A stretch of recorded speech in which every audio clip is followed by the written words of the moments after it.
I think you can take this curve and link it all the way to my house. Are you nervous at all about drifting this thing for the first time? Yeah. Yeah?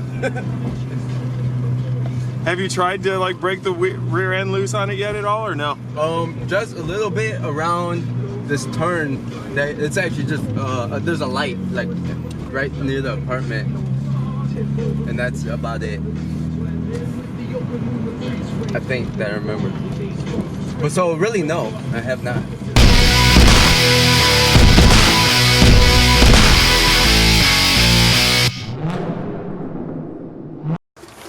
Keys in my pocket. I was like, oh damn, I just locked my keys in the car. I can't even lock my car without my key.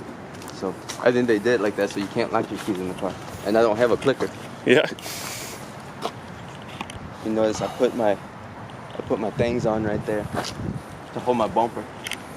Oh snap! Look at that. I took the brackets out because I kept getting caught on the curb at the apartments, and it kept tearing my bumper off. It's 97. All right, 97 E36. What is this, like a 330? 328. IS. So it's basically just like a sport suspension package model of it. And as you can see, I started to sand it. However, I started to hand sand it, and then that's when I realized it's too much work. I need to get the electric sander. And I think one of your sanders was at my mom's. I was going to use it, but the Velcro on the bottom is messed up. Yeah, those things don't last for very long. I was going to go buy some new Velcro or something and put on the bottom, so that way I can actually sand it. It was taking forever. I got to just get past the clear coat because the clear coat's peeling. So just wherever the clear coat is, I got to get all that stuff off. So as you guys can see, the drop that's on this thing right now, this is from the video you probably remember that we did with the suspension on this. At the time when we dropped it, we had said, oh, it doesn't look like it really changed all that much. But now that you get in here and look at it now, you can actually see it was a considerable drop all the way around on the car. And this is the raced land suspension. I wish I had got a video after you left when I actually dropped the front, because the adjustment on the front is opposite from the back. And so when I dropped it and then went all the way down, all the way down, like my tires were just hitting everywhere in there.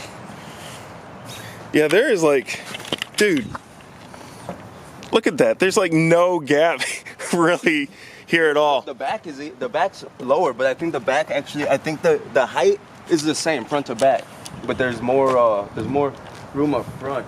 I was thinking about lowering it a little bit more until I see it now, and then I like the back how it is. I don't want it to go any lower, but we'll see how it is after I actually like cut the fenders and everything and put those flares on. I want to get bigger. I'm actually gonna go a little bit wider on the front spacers. I have 17. That's not gonna be much wider. I think I'm gonna do 20s. Maybe 25, probably just 20, so. Because right now it's 17. And I was gonna put the 12s on the back, but the 12s don't even fit on the front. If I put the front, it doesn't fit, it doesn't sit flush, so. So then all that section is gonna be fiberglass, and then the flares. I gotta do the flares, it's gonna be weird. I gotta do the flares first.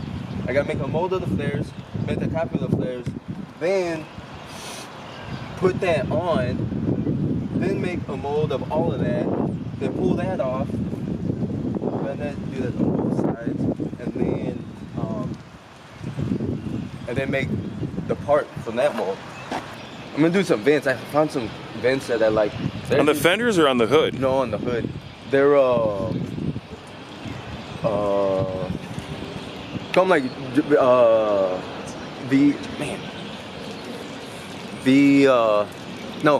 GTR M3 fenders or whatever that I'm gonna put on. So, but it's like a 2-piece, no 4-piece. So it's like you got one here, then a smaller one here, then one there, and then right there or something. But I'm gonna buy those and then make molds of those too, because I want those to be like carbon fiber. So I think what I'm gonna do, I found this carbon fiber, it's carbon Kevlar material that I want to put on, and I like how it looks. So I'm gonna try that. I just like it everywhere I go. All right, so inside you can tell that it's been used for a little bit, but when getting the car, that really didn't matter because all this junk is going to be coming out because it's just going to be mostly track. But you're going to keep it streetable though, right? Or no? Yeah, until I get another car because this is my daily. So. Yeah. All right, so of course it's a manual transmission. How many miles does this thing got on it? 230 something thousand. 230,000. It still runs pretty good. A lot, but it runs good. So nice. And then it's the inline 6, right? Yes. Awesome. No turbo? Nope, no turbo. Is it eventually going to get a turbo? Possibly. Yeah. I'm debating. It's just going to depend on how well it does without it for now. Because then it's either going to get a turbo or I'll do an engine swap or something. Yeah. What engines are you looking at? LS, 2J? Or another BMW engine? No, it's either, I'm probably just, if I do an engine, it's probably just going to be a BMW engine. Or I might do like a V8 swap of some sort, American motor. So we'll see. Does it have anything done to it now outside of just the suspension that we did? Or was anything done? I know that it's got this giant fart can here on the back. Because Yeah, you can hear that screaming down the street as it comes up to my house. Actually, no, it really doesn't. It's got that shady ass intake that I'm waiting for it to fall off one day when I'm driving. The crushed intake? I really don't know how it stays on there, but it stays on. See if it opens up.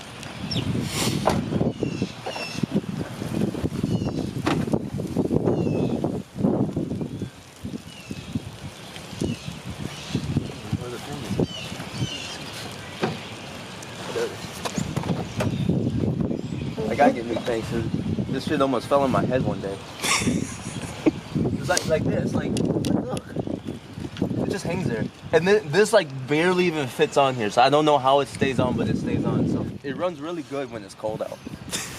And then when it's warm, you can tell the difference. So I'm gonna get a different one of those. So it's gonna end up being like over here, and I'm gonna make a little box for it to fit in. Not an enclosed box, just a box to keep the heat off. And then, man, I almost bought a different intake the other day. The older intakes, the M50 intakes, they got wider runners right here. But I figured I need to do other stuff before I do those upgrades. So now it's gonna be all suspension and body work, and then taking everything out. So, like as of now, nothing's gonna happen under here, with the exception of just the suspension. The crushed intake. Yeah, that's the only thing that I'm gonna spend money on under here for right now. You know, and oil changes. So, and taking this shit out. All this, anything that I don't need. Or they can catch on fire easily. Yeah. Baby seat in the back. You know, and my Domo it came with the car, so he's staying. I feel I jinx the car if I get rid of this. Heck yeah. I do that at anything. Like that truck that I had, my last truck that I traded for this. Even when I got rid of it, I still had one of these things, these little trees, hanging up there from when, if something's hanging on my mirror when I get it, I just leave it. I don't know why. Super type of thing. So the other day when I was replacing my flex joint and that bearing, because I had my drive shaft out and I have my short shifter. However, I need O-rings for my short shifter to put it in. And which way should I go? I'll go that way. Yeah.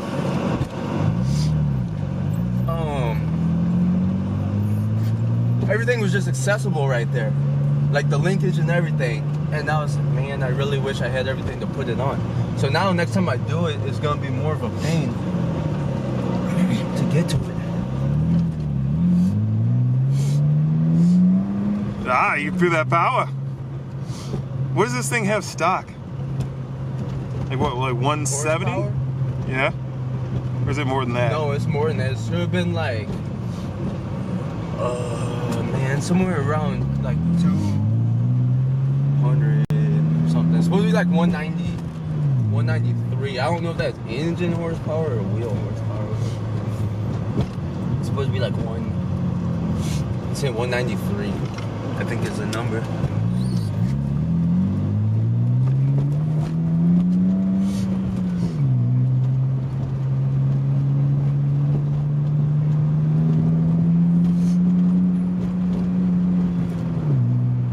I really need to change out the shifter though, because it gets kind of caught, and you didn't see, like, it's got a lot of movement. It's in gear right now, and it's got quite a bit of movement on it. Should I go straight or turn this way? Either way. Is it? Yeah. We'll go to the parking lot and turn around. Look back this way. Come on, gotta go out the street.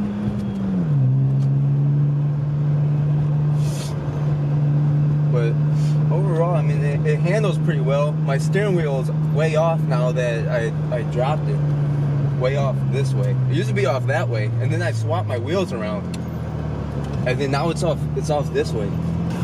So it's a 97, and for the miles and everything, the thing rides pretty good, man. So really, like, the only, well, other than like some of the rust spots, overall the rust, I mean, isn't even too bad. But really, like, the main problem is all the old bushings that hadn't been changed out. It had new. When I was under the other day, like, the transmission mounts were new. I don't know about the engine mounts, I didn't see those, but I know the transmission mounts look new. That flex joint that was on there looked pretty new, but it was already destroyed, so I don't know what happened with that. But there, you know what? That happened after the last time when we had that freezing weather. Mm-hmm. Right after that is when, like, when it was, like, really bad and making all those noises and stuff. So. And I found out that day that we have a 24-hour auto zone in Houston. I did not know that. Yeah, over on Gessner. You said the window doesn't go up right? Yeah. I wish I would have known that before, like, I lowered it. That's just to wait till we get back. And so now I'm just gonna freeze until we get to the house. yeah, pretty much. Does your sunroof work? No. Or have you dared not try it? No, it's not there. What is it? What is this then? I mean, this yes is for the sunroof, but they put the sunroof delete, so it's like, Oh, okay. like this comes. You see, it's a plate. Oh, gotcha. So I'm gonna take all this off. I started to do it the other when I was working on my car, because I had to wait for Priscilla to show up, and yeah, you get to probably have the door open, and then position it as it goes up. Okay. I don't know if you remember that I couldn't get into my truck before without climbing through. Yeah. Well, I actually took apart this lock one day, which was surprisingly simple. And now, wait, hold on. I'm about to. Okay, there we go. I was gonna say I'm making a liar of myself. Now it works. Nice. And my mask. Got a new mask. Nice. I like the pink.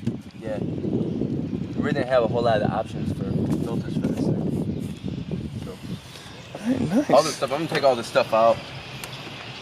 My little toolbox, which really didn't even have all the tools in it. I'm missing like half of the tools. Oh no, I think it looks like a pair of pliers or something. I don't know what went here. I didn't even know these came with tool kits. Yeah, I didn't know either until one day when I was back here doing something else. I was messing with this. And then I can unlock it. Like, if I unlock, well, this is missing something. Oh, a little. Well, oh, it's a plastic thing that fits in there for this. Otherwise, I'd be able to unlock and lock. Unlock and lock. The trunk.